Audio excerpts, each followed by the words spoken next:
What's up, comic fans, and we're back with the new comic book day haul plus review. We got a stack of books, all right? And unfortunately, or maybe fortunately, we're gonna skip the 50-cent books because we got 3 weeks worth of books. This is what happens when you go away for work, all right? But we're gonna do all that right after this. Spartans! What is your profession? Welcome back. All right, feels good to be good. Or feels good to be home. Feels good to be back. There we go. All right, let's get into the books. They're not in any particular order, I guess. I guess I have them separated like Marvel, Indie, DC, but other than that, and these are not the 50-cent books, but let's run the 50-cent book video, intro anyway.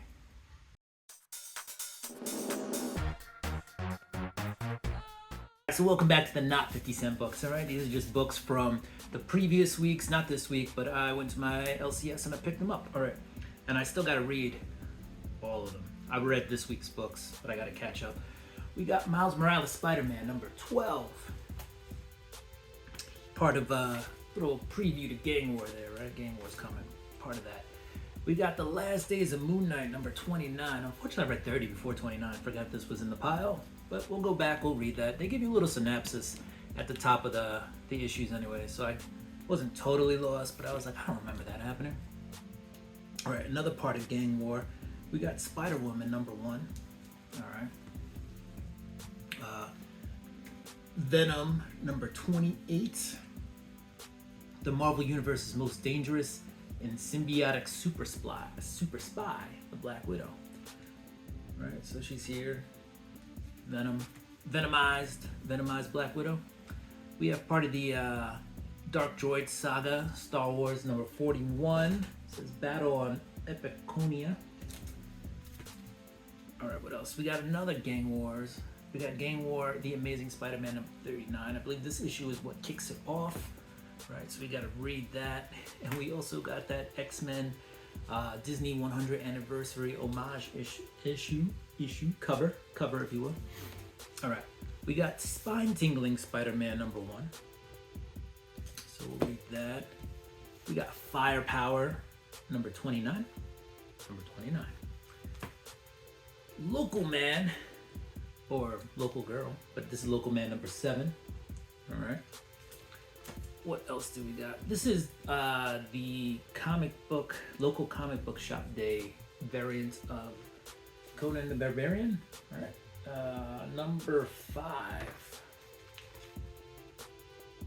All right, so I'll try to put the backboard back in. This always takes too long, and I just say forget it, and I move on to the next book. But look, I got it back in.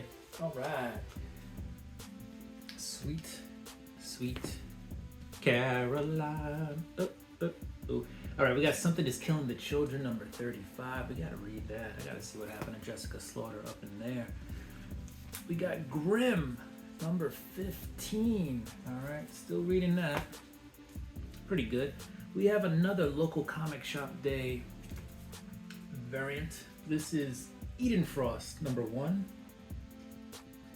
Basically collected most of the covers without any rhyme or reason whether I was reading them or not, but Indie number 1 could be a good investment, who knows. All right, we got Star Wars The High Republic Adventure After the Fall, issue number 1, right? There'll probably some first appearances in there. We got Batman Detective Comics 1079. All right, so Batman is in trouble in there, right? I believe looking at a public hanging. Rom V writing that. We have the end of Danger Street. This is Danger Street number 12, so we gotta read that. We got Chip Zdarsky on Batman. This is Batman number 140. And then not only did I miss one issue of Batman Detective, I missed 2. This is 1078. So I got some catching up to do. Let's put those 2 together. Maybe since I have 2 Batman Detectives, we'll read those first when we're trying to catch up, which will probably be right after this video. And then last but not least, we got Action Comics. This is issue number 1059. All right, Superman is in that armor in that one, all right? Boom, shakalaka. Those are the books I gotta catch up on, all right? If any of those books you're like, you gotta read that first, let me know, because this is, again, I'll show you, this is a thick pile of books to get through. All right, now let's continue on to this week's books. There was one book I did not read this week. This is Space Usagi, or Usagi, number 1, Death of Honor. This is the local comic shop day variant, all right? This is, I'm not even sure who did this cover. Higher? I don't know, but it was a dope cover. It's just really cool. It's all white. So I picked that up. I'm just picking up those local comic shop day covers. All right, let's get into this week's books. We'll start off with a little Star Wars. We got Star Wars The High Republic. This is Shadows of the Starlight. All right, Starlight Beacon gets blown out of the sky, landing on the hill. And so this is kind of a collection of stories with how people were dealing with it after that happened, all right? How the Jedi were dealing with it. It's pretty much the best way to describe it. A lot of Padawans becoming full-fledged Jedi in the moment. Different feelings, you know, some are drawn by anger, fear, hate. Obviously that's not a good thing. And then some of them are on the opposite end of the spectrum. Good read, especially if you want to know what happens between the fall of the beacon and kind of what's happening in Star Wars High Republic. All right, we got Spider-Gwen Bang. I believe that's the title of this one. Or Smash. It's not Bang, it's Smash. Yeah, Spider-Gwen Smash. This is issue number 1. This is the John Tyler Christopher Negative Space variant. That's why I picked that up, because I thought that was a dope cover. If I get JTC to sign that, that'd be sweet. All right.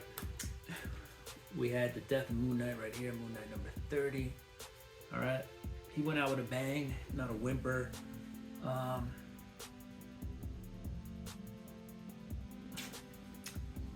I thought his death would be a little bit more hard-hitting, but again, it is Moon Knight and it is comics, so didn't hit as hard as you would think. Miss Marvel, though, had me feeling more than Moon Knight's death. Not that it was a bad death, all right? Art and writing in this book, Jen McKay did a bang-up job, all right? We're going to see what happens with the next Moon Knight and the Midnight Mission, all right?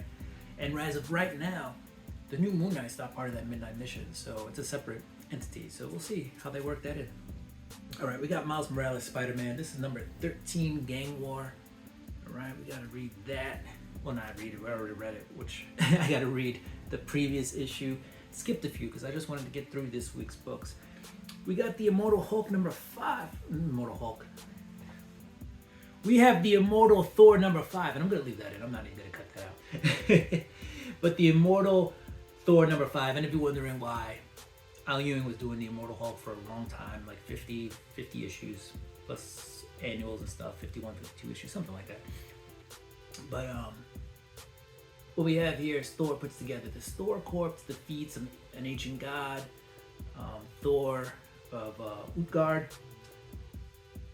And Thor proves that he's more than just muscle in this. He's got some brain power, right? So if you read an Al Ewing book, usually it's a little bit cerebral. And he brings that here. He brought that here. So Thor's showing he's got some brain and he's not all muscle. We got Guardians of the Galaxy, all right? What we have here is Mantis going out on her own little mission and becoming, well, it's Mantis and Gamora, all right? And then Mantis has this thing where she shows off like all her different skill sets as personality / costumes. I don't know. Interesting book if you just want like a buddy comedy between Gamora and Mantis. So that was a pretty fun read. We got Dawn of DC Superman Action Comics 1060. So just Action Comics 1060. I don't know where I read the whole thing. Well, you got Superman and you got John Constantine and you got some magic in one of the stories. All right, we got some Zod stuff happening. You know, and his son is getting a little restless, if you will. But Zod is up to his usual old tricks, right? And I think we're gonna get the kneel before Zod in this. We got a little piece of kneel before Zod in this little prelude, if you will. And then there's Amanda Waller showing up in this and, you know, ruining people's lives. So that's that. That's the DC book I read this week. And then last but not least, indie, we got from Boom Studios, House of Slaughter. All right, this may be the conclusion of Bates' story. Maybe it's not. We'll see. You know, but some stuff really goes down in this. If you want to answer to who's killing the children, read House of Slaughter. It was shocking to say the least. All right, and there's deaths in here, and there's some deaths that you're like, really, seriously? But there you go, House of Slaughter number 20. All right, comic fans, that was my comic haul, plus, you know, very little review of everything. I try not to spoil the books, because, you know, you're still probably trying to read them, all right? So do what you do, I'm going to do what I do. I'm going to get ready for next week's books. If you like the content, don't forget to subscribe, hit the notification bell, go ahead and throw me a thumbs up and comment down below. Deuces.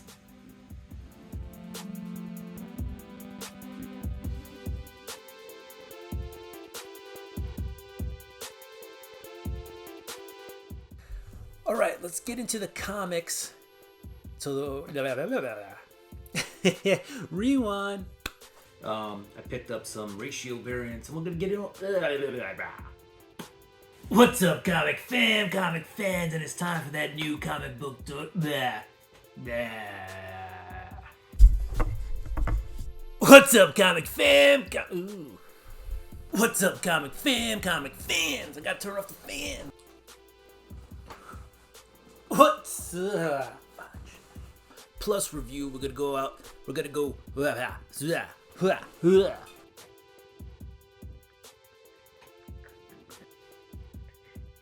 Couple comics.